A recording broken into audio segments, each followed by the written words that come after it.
online investment scam has left almost 5,000 people out of pocket by thousands of rands. Uyidla kanjani imali eningi iqalekiso uyidla kanjani baningi abantu bayakhala abantu bayafa abantu. This is my wife's grave. It's after Sebastian asked athethe imali le azange ayibuyise back waphatha stress until he passed away. This is a psychological game. The scammers work on psychology. In this episode, we investigate an online scam called Crypto Insight, whose 28-year-old founder, Sebastian Hwejana, pounced on unsuspecting victims during the lockdown. They are left nursing their wounds while he's nowhere to be found.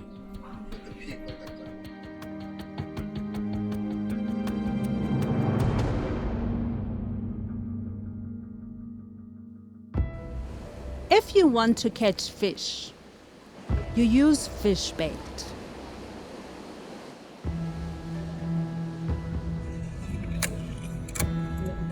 But in a money scam, you swing hopes for quick high returns.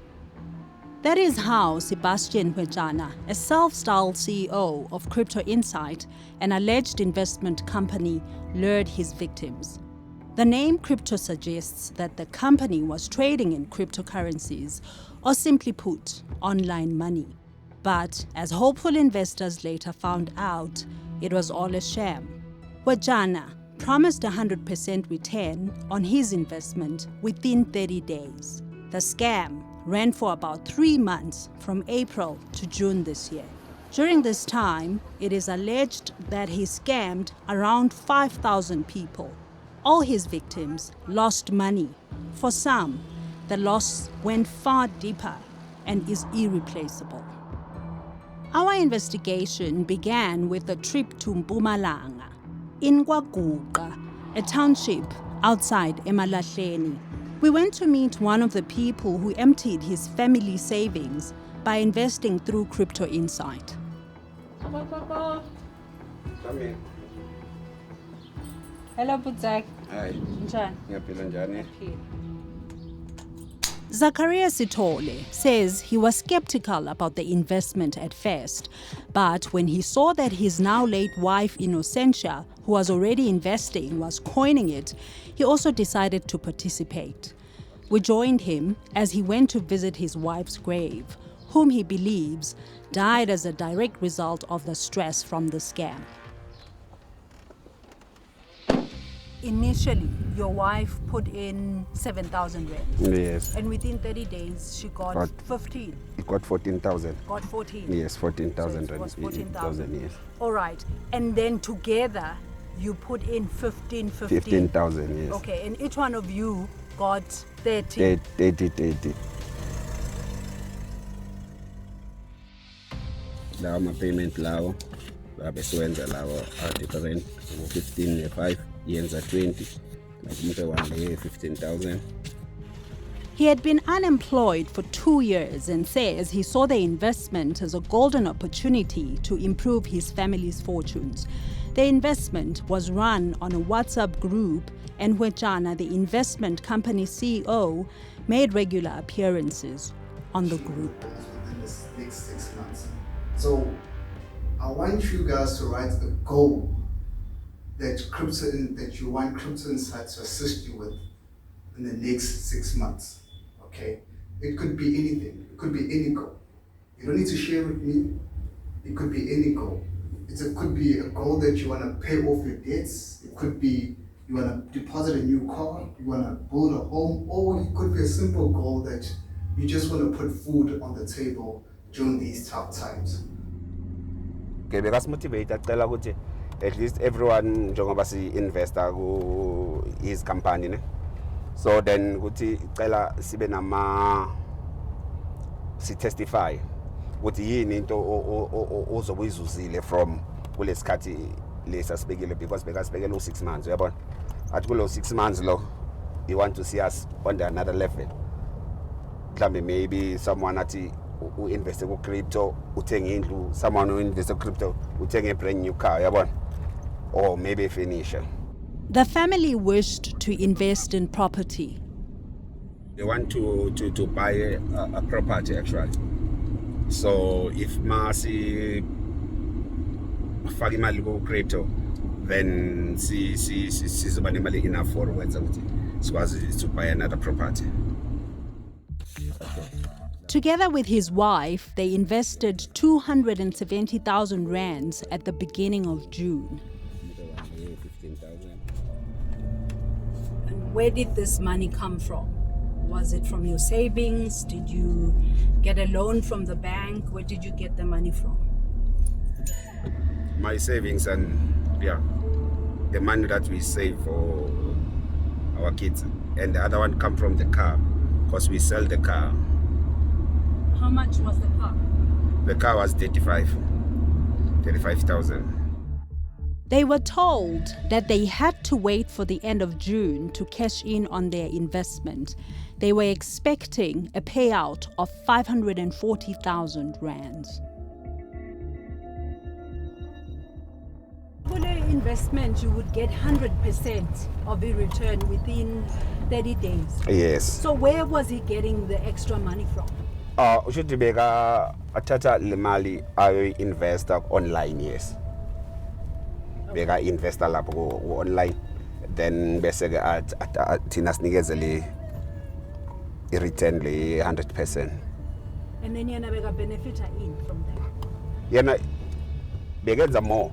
Bona ngathi bayenza ngabo 7 days. As we enter the Emalahleni cemetery, his demeanor changes. He prepares himself to once again confront the grave where his young wife lies. A life gone too soon. He said,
Ngiyazama because I'm also bacathi stress. I'm drinking pilisi ngaphuzayo for stress. Think bathi ngicabanga kakhulu due to the situation le engivelele la. Lahlekele konke imali nankosikazi wami.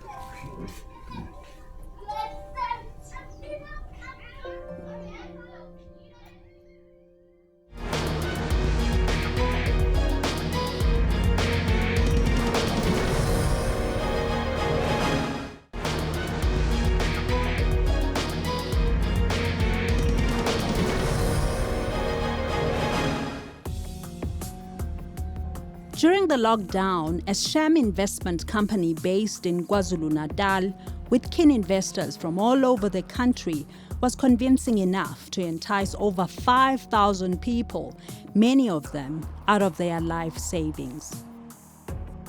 In Dawn Park, just outside Johannesburg, the Shongwe family is still reeling from the shock of losing their investment. As ngizothi ngiyakula kodwa kulula u33,000 wonke imali yami yokugcina engiyibekileyo Jehova iyokibuye kodwa ngabe ngangisuke yini ngoba ngempela ngiyakholwa wangifaka lo wangifaka Wejana told investors they could invest up to 20,000 rands per person.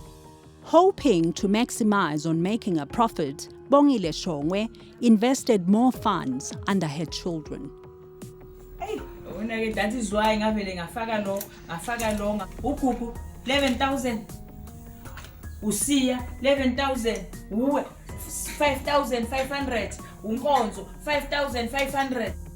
Shongwe wanted to raise money for her daughter Mbali, an aspiring beautician who hoped to buy a car. Ususu wami owasifaka because naye abangani Uyitholile bafaka and naye wayithola eyokuqala.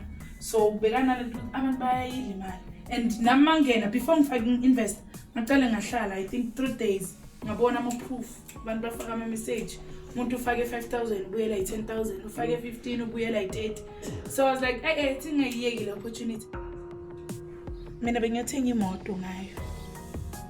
Bengiyathenga imoto because yona mayicala vele ibekwa umama bekayibekela ukuthi uyibekela ukuthi hayi ngifuna umbala uthenga imoto because ngiyahlupha amanye emsebenzini. So athi hayi ngoba ize ngibekela i30 mayibuya le 30 izothi 60 ungayithola imoto ehamba ku 60.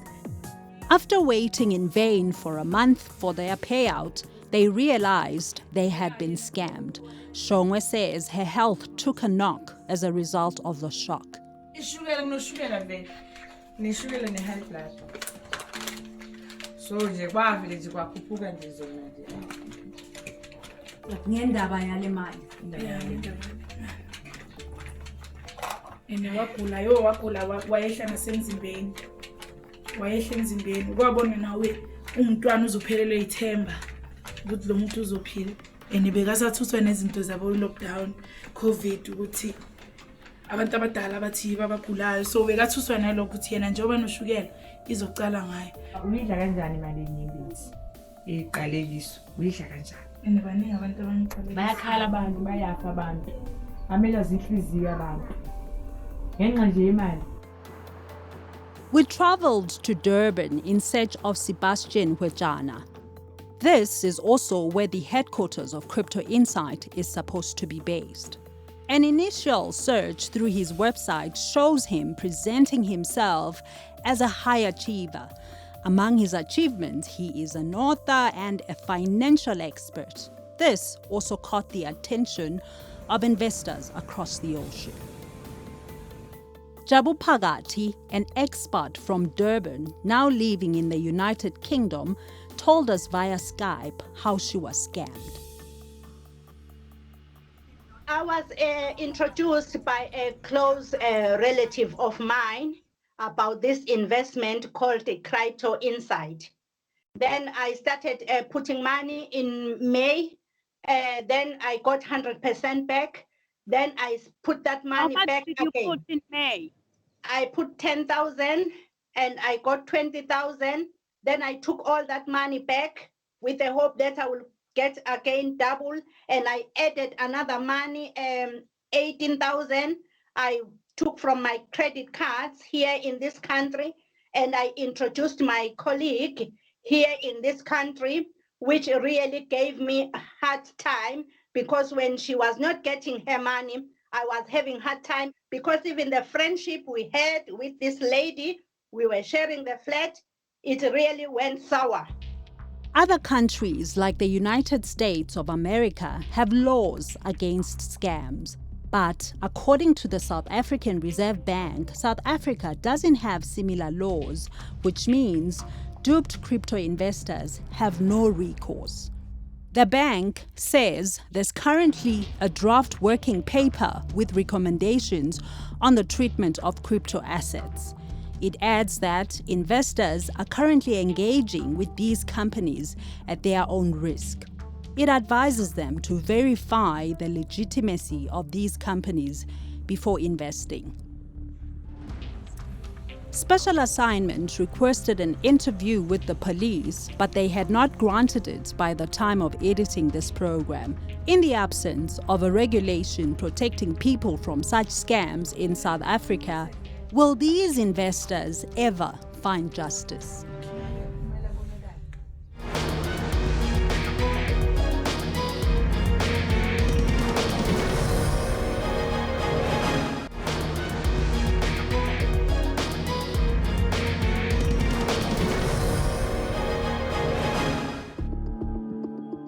Anton Bonthase and Ivan Barnard are cybercrime specialists based in Pretoria. They investigated Crypto Insight and its CEO following complaints from the duped investors. They discovered that Crypto Insight is a registered company, even though its activities are questionable. Sebastian has scammed 5,000 people that they claim on multiple websites, and they want their money back. So Sebastian went missing around about the 20th of July. That's when the complaints start coming in. Prior to that, on his Facebook account, he used to keep everybody in the loop that your money is growing, but they never get a transaction into their own bank account from the growth. So Sebastian has recently deleted his profile on Facebook. He's also deleted his website address. That tells me there's something is very, very wrong there. In July this year, the Asset Forfeiture Unit of the National Prosecuting Authority seized these luxury cars from the directors of Up Money, a pyramid scheme that the authority was investigating. Like in Wejana's case, the aim of scammers is self-enrichment. But why are investors so gullible? It's a psychological game. They will convince you, okay, we can pay out your 10% right now, sir, or ma'am, we can pay it out immediately. Or we reinvest it and you get back double or triple, sometimes quadruple that next week. What would you like to do? So most of the people or the victims involved, they would say, quadruple it? Really? Okay, yes, please keep it, quadruple it. Now you've just given them extra time with your own money. You will not see that money again. Typical of these scams, the high returns of 100% within a month were unrealistic. He's overcompensating for his abilities. There's no way that you can guarantee 100%. There's no way you can even guarantee 10%, 5%. This is a psychological game. The scammers work on psychology.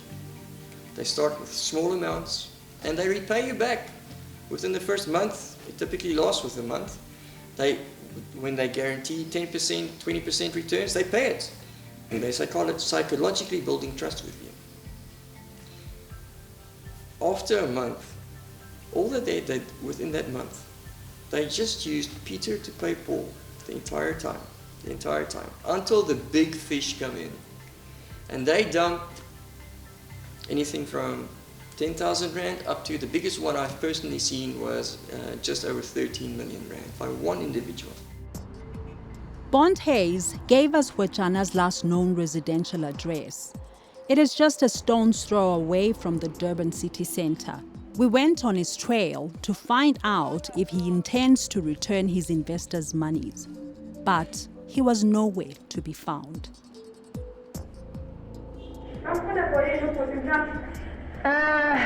Bafuna bathuscana abantu imali zabo. Abantu kodwa khona la Kodwa wahlala la. How long ago? How long ago? Nimgcineni. Yeah. Wejana sent invoices acknowledging payment to his investors. If the address that appears on the letterhead is anything to go by, then his office should be around the corner. But when we arrived at Vos Road in Musgrave, we realized that the address he gave did not exist. There are about 5 cell phone numbers and 5 email addresses linked to Wejana, but we still could not get hold of him. You have reached the mailbox of 063608000. Some investors who have been left frustrated by the scam are now making desperate pleas on social media to anyone who might have information on Wejana's whereabouts. We took to the streets to find out if the social media pleas and warnings have been effective.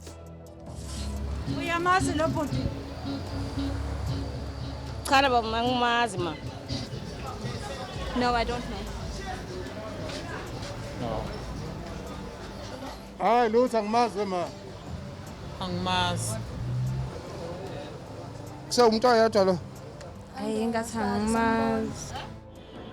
As people continue living their lives, they are oblivious to the risk lurking in the shadows.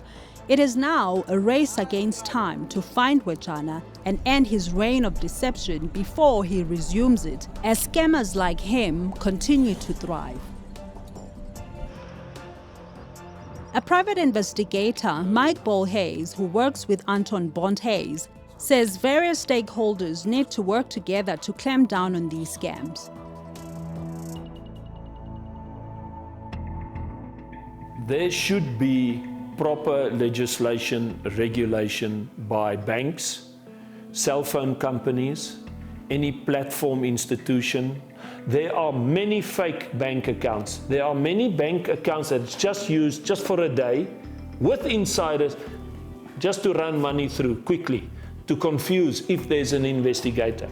Most of these scams are operated on mobile phones. There's no proper RICA legislation in place. Anybody can open a cell phone. What does every criminal have, if not more than one? However, he says the scammers can be beaten at their own game. Why don't the police send out proper information daily? Why don't they create an app or send a SMS or a WhatsApp, just nationwide, constantly warning people of what to do and what not to do? Cybercrime specialists say that at least 1 in every 3 people has been a victim of an online scam. It is probably a cliche, but as they say, if it is too good to be true, it usually is.